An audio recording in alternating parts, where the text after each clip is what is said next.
Good evening and welcome to the October 26th edition of KSC-TV News. I'm Christian Valentin. And I'm Matthew White. Thanks for tuning in this evening. COVID-related deaths and hospitalizations are both increasing in New Hampshire.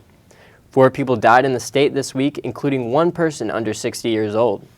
Hospitalizations rose to 218 this week, and that's the highest number since January. More than 26% of the new cases reported this week are children under the age of 18. October is Disability Awareness Month. One of our local agencies that makes a difference in the lives of the disabled is the Monadnock Center for Successful Transitions.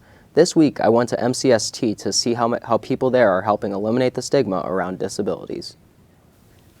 So I was born with Down syndrome, and I have, most of the time I also have speech troubles sometimes. Allison is just one client who receives services from the Monadnock Center for Successful Transitions. These services include providing many different types of work assistance as well as different types of participation activities. Allison says that NEWSCAST also helps when she feels overwhelmed. NEWSCAST project manager Cheryl Christensen says that disability awareness is about showing disabled people can live productive lives. I think it's important to have them out in the community so that we know they're our neighbors, they're our cousins, they're our coworkers.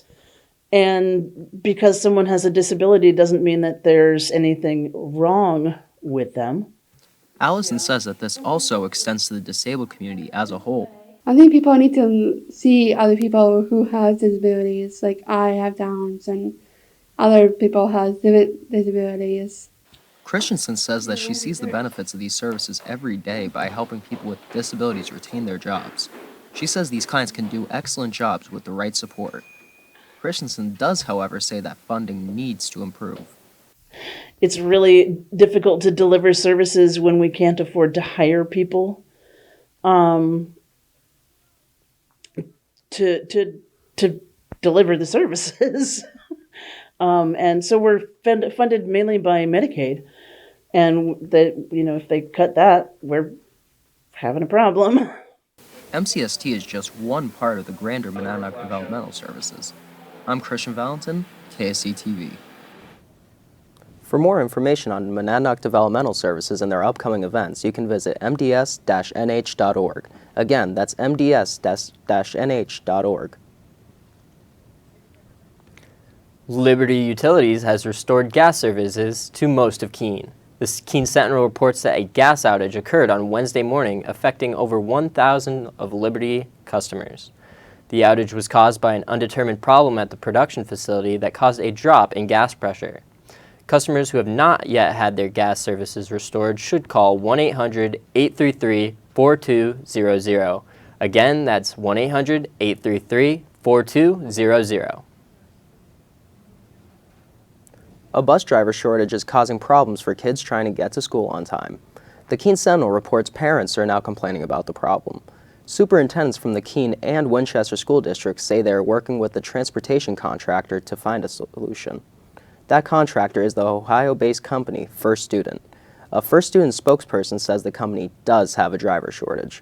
It is offering starting pay of $19.50 per hour and a sign-on bonus up to $3,000 to help attract more drivers. The mayor of Keene has announced October as National Co-op Month. The Monadnock Food Co-op is giving back this October in celebration of the new announcement. This week, I checked out our local food store to see how they are marking Co-op Month. The Monadnock Food Co-op is joining over 65,000 cooperatives this month to take part in their Build Back for Impact theme. The co-op is making an impact by donating to several organizations, including the Cooperative Education Fund and Community Fund. Members can help by simply rounding up the change when they pay their bills. When they're coming through the line, if they want to donate their change that month, we say, do you want to round it up? And we've done a really great job with that program. The co-op has a year-round impact on the community in other ways. It is an outlet for local producers to sell their products, and it provides healthy foods for local people. It also provides jobs in the store. Robbie St. Laurent says the co-op gives back to their employees in return. It's a little bit more than, just being at a grocery store. Something important here is how much they give back to their employees. We have something called a gain share, which everything that the co-op makes for profit, over 1%, gets given right back to employees quarterly, and you just receive that in regular paycheck. The mayor of Keene says the co-op has become a community asset. It's just been a really great addition to downtown Keene. It's walkable to the population center here in the city, so it makes it really, our co-op is very accessible to lots and lots of different types of people. The Monadnock Food Co-op gives back to the community in many different ways, including giving members a chance to become shareholders to get your favorite foods on the shelves. The Food Co-op will continue to celebrate the month of October with local events such as community farmers markets and film festivals. Matthew White, KSC-TV. The Monadnock Food Co-op opened in Keene in 2013. The city of Keene may consider a smoking ban for downtown. The Keene Sentinel reports that resident Monica Marshall wrote a letter to the city council. She's asking the council to consider an ordinance to prohibit smoking outdoors in the area. Marshall says that barring smoking could have cosmetic, financial, and public health benefits. The city council may take the issue up at this week's meeting. Halloween is coming up and Keene residents are preparing to bring back old traditions. It looks like trick-or-treating may draw more people back this year.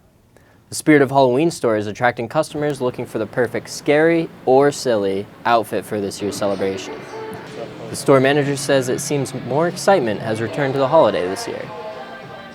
COVID has kind of made people shy away from doing the door-to-door and, just going out in public and dressing up and just having a good time. I feel like it's made some people shy away from it. The Spirit of Halloween store will remain open until November 3rd. The city of Keene plans to start trick-or-treating from 5:30 to 7:30 p.m.